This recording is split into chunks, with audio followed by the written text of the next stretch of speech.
She was only 25, bright, beautiful, and full of dreams, but on a quiet March evening in Columbia, South Carolina, her life was stolen in a moment of violence that shocked her family, her friends, and her community. Her name was Wynter Nicole Straw, and this is her story. Today, we will journey deep into Wynter's life. We will uncover her story, piece by piece, from her childhood and her dreams to her relationship to the night she was killed.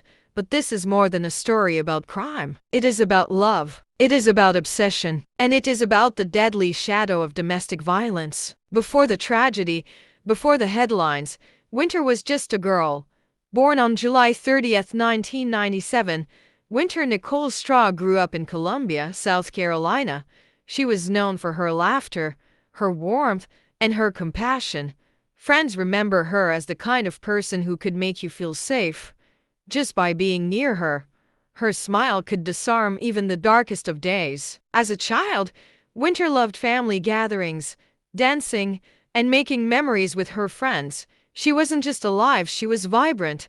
Her mother once said, Wynter could walk into a room and change the whole mood. She had that kind of light. But even the brightest lights can sometimes attract the darkest shadows. By the time she was in her 20s, Wynter had become independent. She was carving her own path. She had a job, an apartment, and dreams for her future. Dreams of building stability, dreams of building love. Her friends described her as ambitious, but not arrogant. She wanted simple things: a good life, a happy home, and a chance to love and be loved in return. Wynter's social media was filled with joy photos with friends, family outings, moments of laughter. She radiated positivity, but behind the pictures, behind the smiles, there was also something else. A longing for connection, a longing for partnership, and that longing would lead her into the arms of a man who seemed, at first, to be everything she had hoped for. His name was Reynaldo Johnson. To Wynter, he was charming. He was attentive. He was affectionate.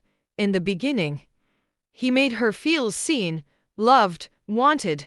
But to those who know the signs, the story was already writing itself, because behind that charm was control, behind that affection was obsession, behind the love was something deadly.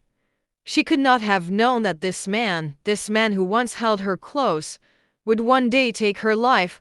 But as we turn the pages of Wynter's story, piece by piece, we will see how the signs were there all along. Signs of jealousy, signs of manipulation, signs of danger. We left Wynter at a crossroads, a young woman searching for love, stepping into a relationship that seemed, at first, to be everything she wanted. But as we will now see, what started as affection soon twisted into control. This is the story of Wynter and Reynaldo, and the red flags that would lead to tragedy. When Wynter met Reynaldo Johnson, their connection was quick. He seemed attentive, charming, even protective. For a young woman with dreams of stability and love, Reynaldo appeared to check every box. At first, Wynter's friends noticed her happiness. She smiled more. She spoke of him often.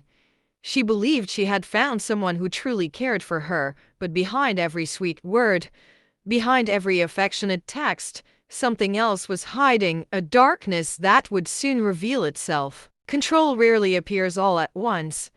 It begins with small questions, little comments. At first, they may even sound like love. Where are you? Who are you with? These are the early signs of jealousy, the seeds of control. Experts in domestic violence warn that these patterns are never harmless. They are red flags, the signals of an abusive cycle beginning to take root. You are watching Romance and Blood TV. Here, we don't just tell true crime stories. We reveal the heartbeat behind the headlines, the love, the passion, the danger, and the lessons that every story leaves behind. Because these are not just cases. They are people, lives, families, warnings. Stay with us as we continue to uncover Wynter Nicole Straw's story and the chilling signs that her romance was turning into a nightmare. Over time, Winter's friends began to notice changes. She was harder to reach. She canceled plans. She withdrew into her relationship. This, too, is a red flag. Isolation is one of the most common tactics of an abuser. By cutting a victim off from friends and family, the abuser becomes their world, their only source of validation, and their only source of fear.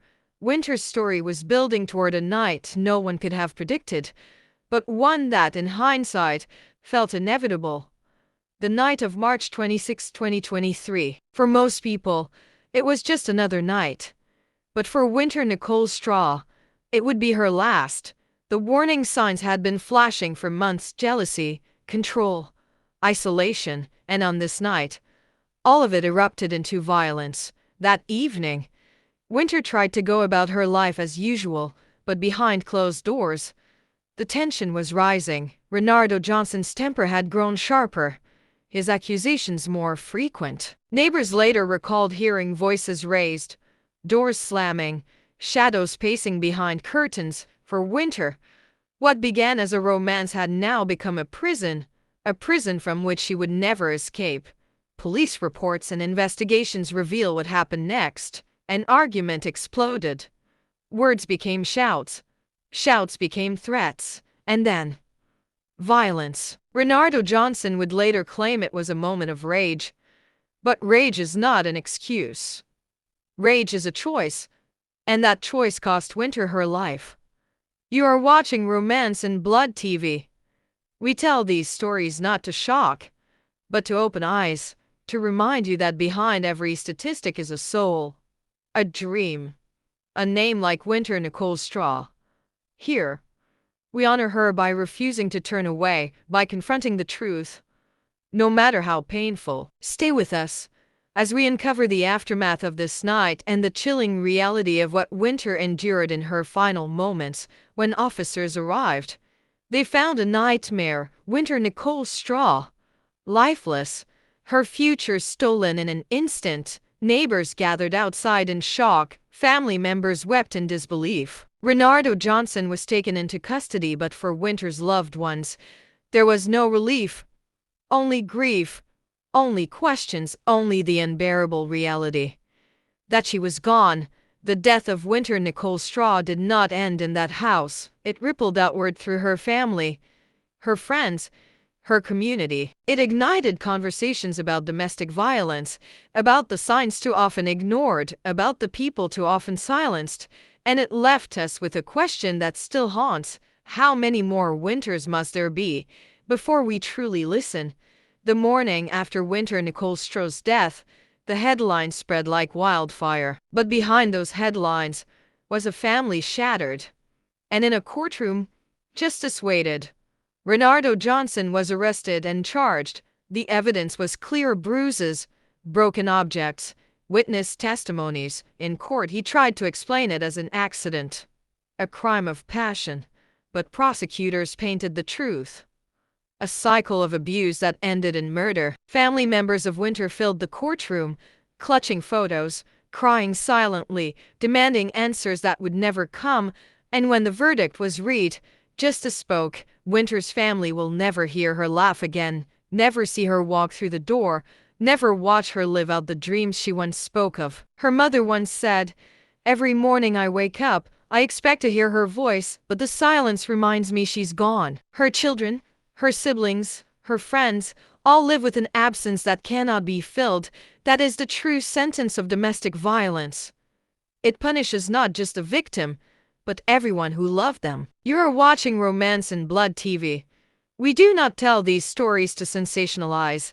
We tell them so that Wynter's name and the names of countless others are never forgotten. If her story moved you, join us, share her story, subscribe to our channel. Together, let's make sure her pain was not in vain. Because here, on Romance and Blood TV, we turn tragedy into lessons and silence into a voice. Every year, millions suffer from domestic violence. Many never speak up.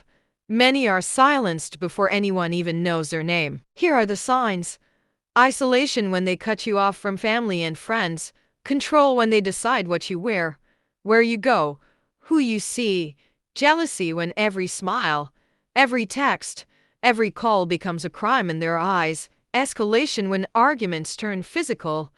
And apologies come too late. If you or someone you know is living these signs, do not wait. Do not excuse it. Do not hope it gets better. It rarely does. Seek help. Reach out. Speak before it is too late. Wynter Nicole Straw was more than a victim. She was a daughter, a friend, a light in her community, and while her story ended too soon, her name must live on as a reminder to see the signs, a reminder to act before it's too late, a reminder that love should never hurt. Her story is now part of ours, and by telling it, we honor her. This is not just Wynter's story. This is a warning. This is a lesson. And this is the reason we must never stay silent again.